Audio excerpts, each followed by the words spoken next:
Hey guys, this is Microsoft's Surface Go 2. It's their smallest, lightest Surface. Now this isn't a massive redesign of the Surface Go. In fact, it looks almost just like it. It's a tiny bit heavier, but you really won't notice that. The big difference is the new 10.5-inch Pixel Sense display. What did Microsoft do? Microsoft simply made the screen bigger and the bezel thinner.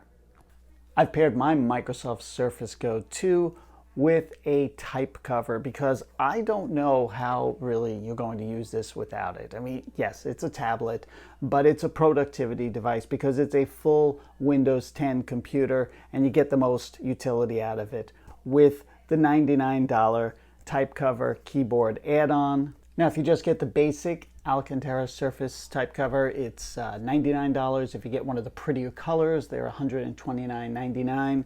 I don't know why you need that special color. Yes, this keyboard is made to fit the size of the Surface Go 2, so it is a little bit narrower and shallower.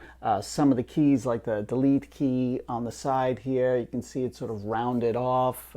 Same with the escape key.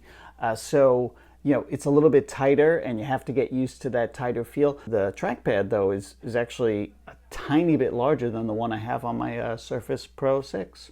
Let's talk about some of the basic design aspects of the Surface Go 2, which again, not a big change from the original Surface Go, but you still have the kickstand, which can rotate almost all the way to the back, and that makes it great if you want to lie it down and say draw on the screen. You can put it right on the desk. That's kind of nice. Also underneath there is a little slot for micro SD storage upgrade. There's an 8 megapixel camera on the back. I never use this, never used it, but it's there if you want it. More important, on the front, you've got a 5 megapixel camera that also shoots 1080p video, which means your Skype videos are going to look great. If you look at the laptop you have right now, you may find that it only has a 720p camera for the front. This is one of my favorite things about basically all Surface Pro laptops, and the Surface Go 2 has it as well. It's the Windows Hello camera in the front, which means it sees me and I'm already unlocked. As far as ports, you don't get a lot. You've got a single USB-C port on there, which is going to be good for data. And also I used it to extend my screen to a second screen. That is the Surface Connector power port, same one that you would use on your Surface Pro. And in fact, if you already have a Surface Pro charger, it'll work with that. And of course you have your 3.5 millimeter headphone jack right there. On this other side, you'll notice that this has a SIM slot. So this is LTE unlocked, ready to go. And it even has eSIM capability within it as well. The other thing that Microsoft did is upgraded the battery. So they put more battery inside of this device, which means that it's rated for 10 hours of battery life with mixed use. I did a straight rundown with nothing but video coming through Netflix, and I got about 7.5 hours. So I think your mileage may vary, especially if you're running the LTE model, which that means you have an LTE radio, and that's going to drain down the battery a little bit as well. So the other thing to know about Microsoft Surface Go 2 is that it ships with Windows 10 S. Now this is the locked down version of Windows 10. And the thing you need to know about is that you can't sideload programs. So you can't go to a website and download something and install it on this. You can only install applications that come from the Microsoft Store.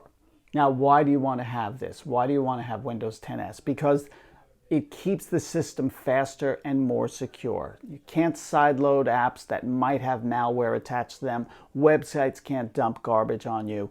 But it also means that you have some limitations on what you can do with the system. So, for example, I couldn't install Google Chrome. Here's the good news. You can actually very easily switch from Windows 10 S to Windows 10 Home. You just go into the system settings, you just do it. It's already authorized for it, so it's not a big deal. It's not like you have to pay for another version, and you're switched right in there. So the other thing that comes pre-installed on this Microsoft Surface Go 2, and it's really the first system I've seen with it, is Microsoft's new Edge browser. This is not the old Edge browser. This is the new Edge browser that's based on the Chromium engine. That's right, the same engine that Google Chrome uses. It is definitely Microsoft's fastest, most reliable browser I've ever used. And in fact, in my tests, it is a better performer, at least right now, than Google Chrome. So I'm really a fan. So Microsoft sent me an upgrade. This is not the baseline Microsoft Surface Go 2, which costs $399. That is running the Intel Pentium Gold 4425Y CPU. So that is not their fastest CPU by any stretch. Now, the one I have is the Intel Core M3, which is a little bit faster.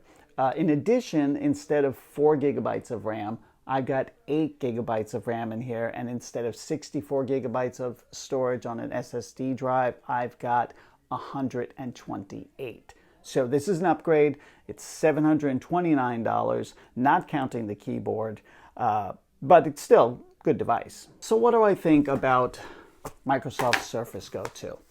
I love how light and thin it is and portable it is. I can drop it in any bag and go with it. I wish I could tell you more about the baseline system and how that performs. I really don't know because I don't know about that Pentium CPU. I can tell you that the Core M, Intel's Core M3, is actually a really good performer.